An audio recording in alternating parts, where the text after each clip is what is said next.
Hello and welcome to Will Watches. This is my review for Eternals. The first half of this will be spoiler free, and then we'll get into spoilers in the second half. There'll be a timestamp and a warning on the screen. So I think overall I did enjoy this film. I don't think it's the strongest in the MCU, but I think a lot of the hate is unwarranted. I think the biggest problem here is the pacing, as a lot of people have already mentioned.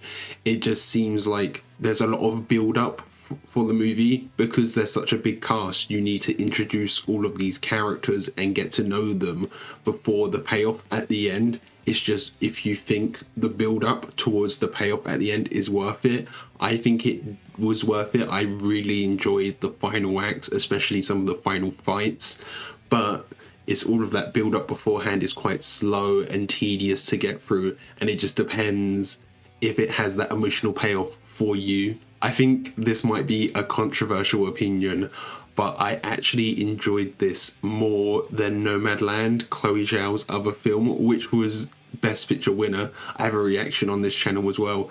It just feels like that movie, it was very character focused, and so is this, but I had a lot of problems with Nomadland in the way, in kind of some of the ethics around it, and just it felt a little less plot driven, and this really focuses on, it has a lot more of a focus on the plot. I think Chloe Zhao's biggest strength is her characters, and then here there was some issues with pacing and plot here, so I think that's like one of her weaker areas as a director. But this had a lot more plot than Nomadland. Nomadland was just kind of this kind of meandering story going from place to place, where Eternals, it had a bit more of a structure to it. So I think my favourite characters were Makkari, obviously, her as a speedster, she was great. Kingo was hilarious, all of his jokes were great. Druig was really intriguing and mysterious. I love Barry Keoghan, in American Animals he was great. He's great in Dunkirk as well. And then Phastos, he was really great. There's obviously been a lot of controversy around him because he had the first on-screen gay kiss in a Marvel film, but he was a great character, and I think his relationship is actually a very good relationship compared to other ones in the MCU. Is one of the MCU's best, even though it has quite a small amount of screen time, but it actually adds depth and motivation to his character, unlike a lot of other relationships in the MCU that just kind of seem to be there for the sake of it. The relationships don't have a purpose. This relationship gave him drive to go and do the right thing. That's what made that relationship so good. I think it had some problems with exposition and the flashbacks, because it seems like what they were doing is they were telling, not showing, and then after they told you, they go back and show it in a flashback. So it's like something happens, it gets explained, and then we get a flashback explaining it again. And I think maybe going in a more linear route would have been better for the story. It kind of breaks that rule of show don't tell. Maybe if we'd shown it at the start of the film and the film just went along linearly rather than there being flashbacks, we would have the setup of that and then the payoff of that later.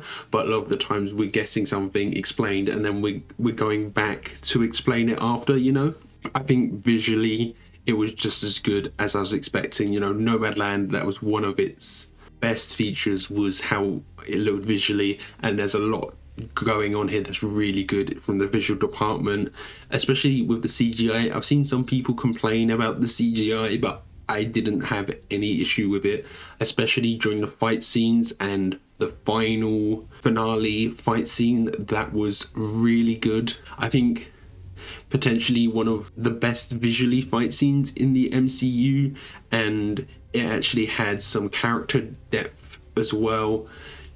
Sometimes there's a fight just for the sake of a fight. My favourite fights in the MCU are when there's more internal struggle and there's stakes to it, like when Cap and Bucky were fighting Iron Man in Civil War. That is my favourite fight in the MCU, just because is so full of emotion, and that is kind of what the final fight in this one is as well.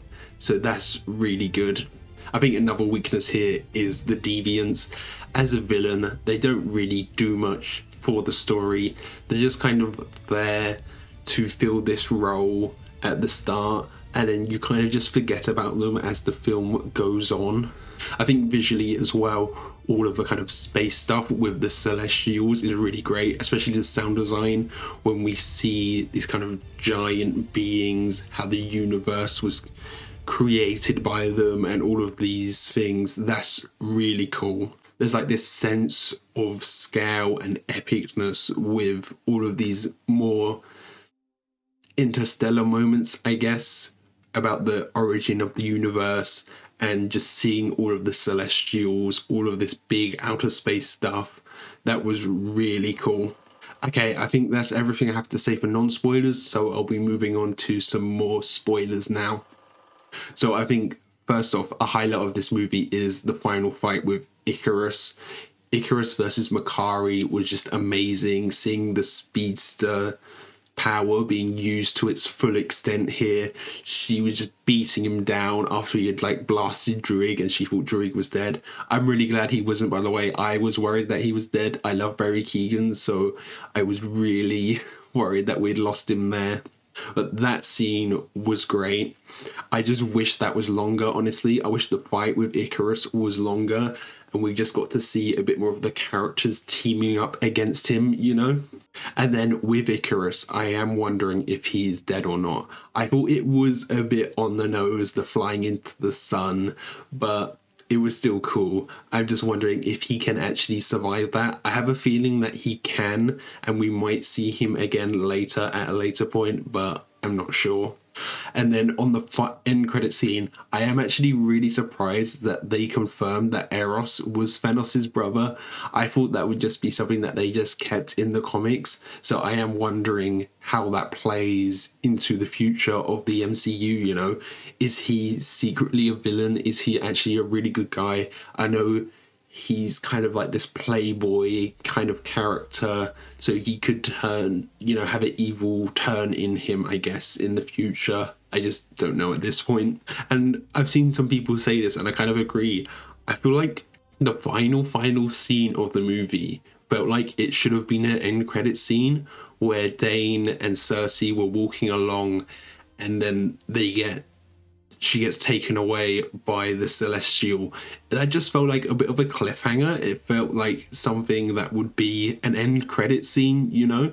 And that does make me wonder if they are setting up the Celestials to be the big bad in the MCU, because they were saying they were returning for judgment on the planet.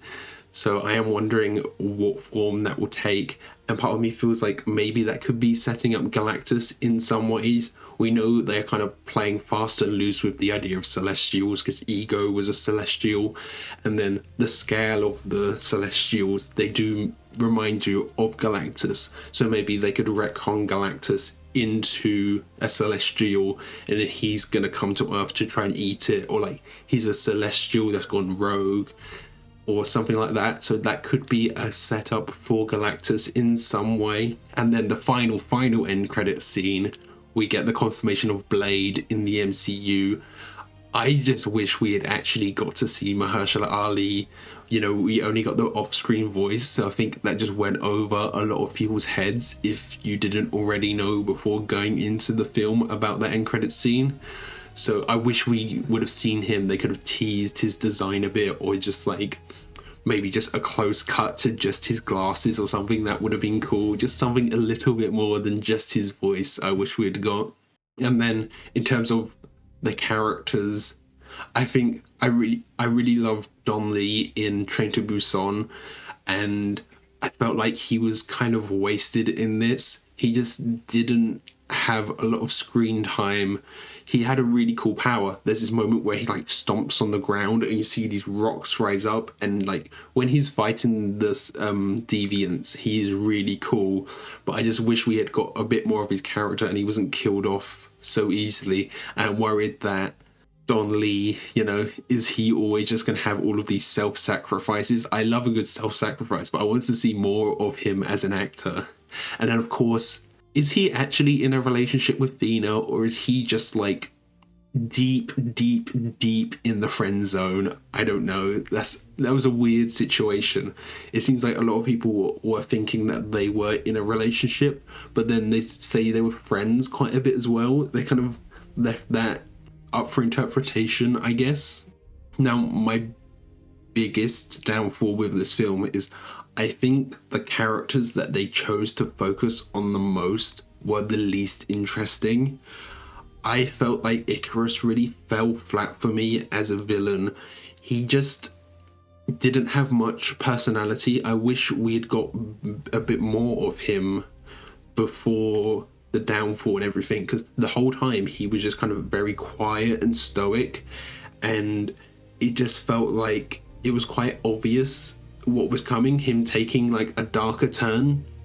And when he showed up in London, it was already kind of like, that's a bit creepy. He's been following Cersei or something. That was already a bit sus. And then alongside his personality, where he just felt very flat, it just meant that the reveal didn't have as much of like an emotional hit as it should have. If he was really charming, charismatic throughout the entire movie, I think that would have been better. And it also meant I just kind of didn't really believe the relationship. You know, the main relationship in the movie is Cersei and Ikaris, and then Cersei and Dane a bit as well.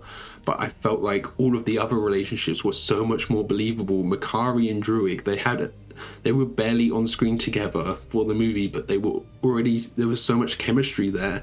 And then of course the Phastos one, that was a great relationship, one of the best in the MCU with such tiny amount of screen time. I just wish we had the Cersei and Ikaris relationship be a bit more believable, and that would have added so much more to the heartbreak and to the later betrayal, you know?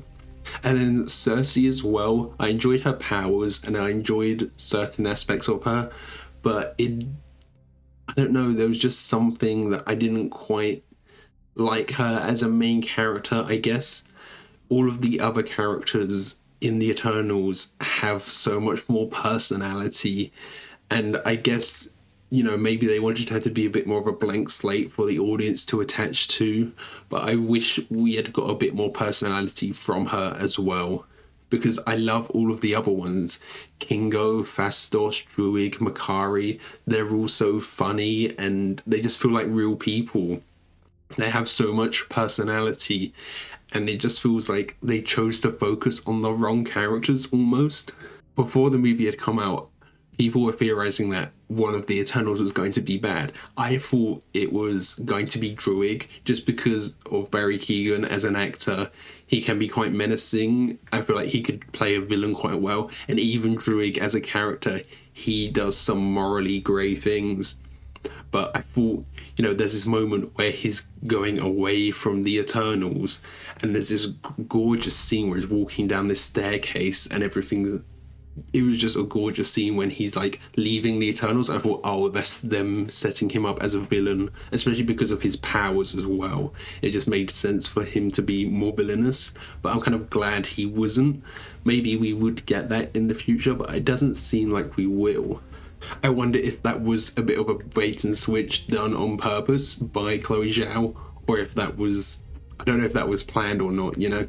So I think that's everything I have to say. I hope you enjoyed this review. If you did, consider leaving a like or a comment, share your thoughts.